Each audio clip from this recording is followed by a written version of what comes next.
ಇನ್ನು ಗೃಹಲಕ್ಷ್ಮಿ ಯೋಜನೆಯ ಹಣ ವಿಳಂಬ ಆಗಿರೋದು ವಿಪಕ್ಷಗಳಿಗೆ ಅಸ್ತ್ರ ಆಗಿದೆ. ಸಿಎಂ ಉತ್ತರದ ವೇಳೆ ವಿಪಕ್ಷ ಪಟ್ಟು ಹಿಡಿಯುವ ಸಾಧ್ಯತೆ. ಗೃಹಲಕ್ಷ್ಮಿ ಹಣ ವಿಳಂಬದ ಬಗ್ಗೆ ಉತ್ತರ ಕೊಡಲೇಬೇಕು ಅಂತ ಪಟ್ಟು ಹಿಡಿಯೋ ಸಾಧ್ಯತೆ ಇದೆ. ಹಣ ವಿಳಂಬದ ಬಗ್ಗೆ ಮಾಹಿತಿ ಪಡೆಯಲಿದ್ದಾರೆ ಸಿಎಂ. ಅಧಿಕಾರಿಗಳಿಂದ ಸಿಎಂ ಸಿದ್ದರಾಮಯ್ಯ ಈ ಬಗ್ಗೆ ಮಾಹಿತಿಯನ್ನು ಪಡ್ಕೊಳ್ಳಿದ್ದು. ಯಾಕಂದ್ರೆ ಇವತ್ತು ಅವರ ಉತ್ತರದ ವೇಳೆ ಗೃಹಲಕ್ಷ್ಮಿ ಹಣ ವಿಳಂಬ ಆಗ್ತಾ ಇರೋದು ಯಾಕೆ ಅನ್ನೋದ್ರ ಬಗ್ಗೆ ಉತ್ತರಿಸಬೇಕು ಅಂತ ವಿಪಕ್ಷಗಳು ಪಟ್ಟು ಹಿಡಿಯೋ ಸಾಧ್ಯತೆ ಇದೆ. ಈಗಾಗಲೇ ಸಚಿವರ ಜೊತೆ ಬಹಳ ದೊಡ್ಡ ಜಟಾಪಟಿಯಾಯಿತು ಸದನದಲ್ಲಿ. ಇದಕ್ಕೆ ಸಂಬಂಧಪಟ್ಟಂತೆ ಫೆಬ್ರವರಿ ಮಾರ್ಚ್ ತಿಂಗಳಿನಲ್ಲಿ ಯಾಕೆ ಹಣ ಬಿಡುಗಡೆಯಾಗಿಲ್ಲ, ಹಲವರಿಗೆ ಲಭಿಸಿಲ್ಲ ಅನ್ನೋದನ್ನ ಪ್ರಶ್ನೆ ಮಾಡ್ತು ವಿಪಕ್ಷ. ಕ್ಷಮೆಯಾಚಿಸಿದ್ರು ಸಚಿವೆ.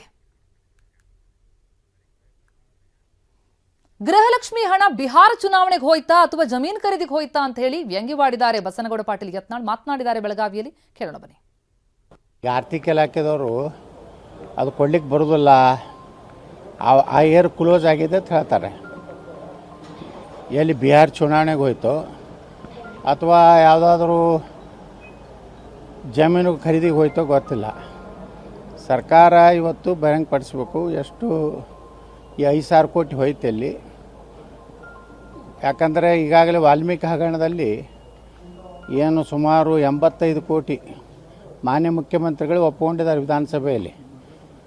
185 ಕೋಟಿ ಅಲ್ಲ, 85 ಕೋಟಿ ಅಷ್ಟೇ ಹಗರಣ ಆಗಿದೆ ಅಂತ ಅಂದಮೇಲೆ ಆ 85 ಕೋಟಿ ಎಲ್ಲಿ ಹೋಯ್ತು? ಬಳ್ಳಾರಿ ಲೋಕಸಭೆಗೆ ಹೋಯ್ತು ಅಂತೇಳಿ ಹೈದರಾಬಾದ್ ಮೂಲಕ ಇವತ್ತು ಬಾರ್ಗಳಿಗೆ, ಬಂಗಾರ ಅಂಗಡಿಗೆ ದಾಖಲೆಗಳು ಸಿಕ್ಕು.